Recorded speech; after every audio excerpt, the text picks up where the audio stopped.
Hello my dear students, welcome to your biology class.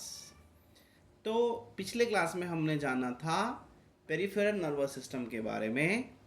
चलिए आज एक नई टॉपिक पढ़ते हैं, belongs to the same chapter, reflex action के बारे में।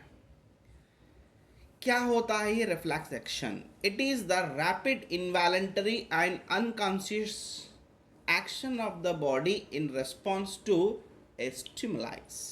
देखिए, जब हम किसी चीज़ को सडनली देख लेते हैं, टच कर लेते हैं या सूंघ लेते हैं, तो हमारी बॉडी में एक फास्ट, हम खुद भी नहीं जानते वो क्या हो रहा है, इनवॉलंटरी होता है, अनकॉन्शियस होता है, कंट्रोल में नहीं होती बॉडी।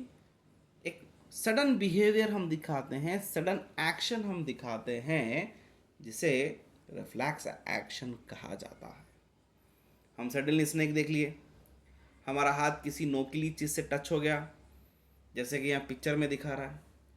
हम अचानक से हम हमारा पैर किसी पे चुभ गया, कोई चीज़ हमारे पैर में चुभ गई, तो हम एक सडन बिहेव करते हैं, कुछ भी कर देते हैं, हम सडन एक्शन ले लेते हैं, उसे रिफ्लेक्स एक्शन कहते हैं। ठीक है,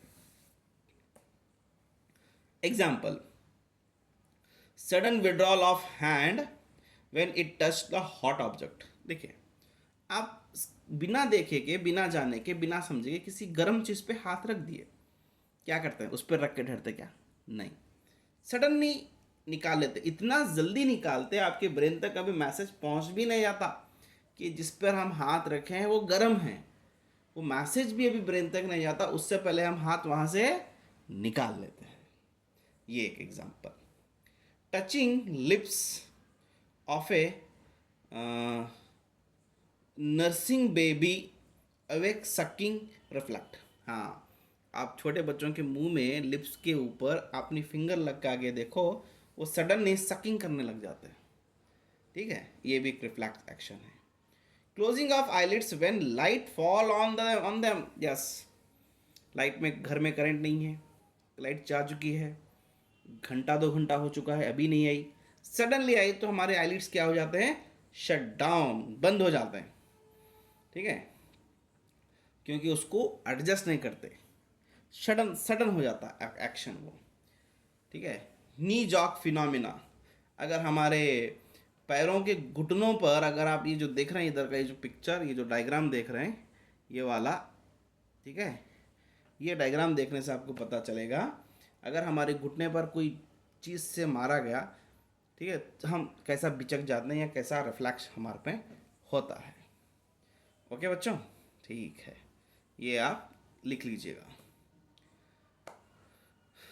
यहाँ पर भी वही आपको दिखाई दे रहा है, reflex arc. The pathway of impulse in A reflex action is called reflex arc.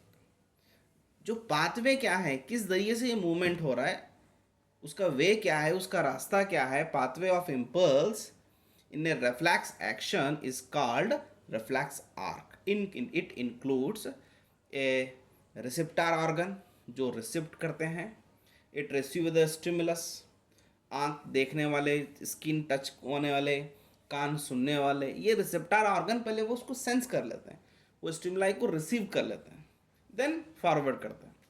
Sensory, ठीक है, सेंसरी उसको कैरी करने वाले, it transmit the impulse from sensory organ to CNS.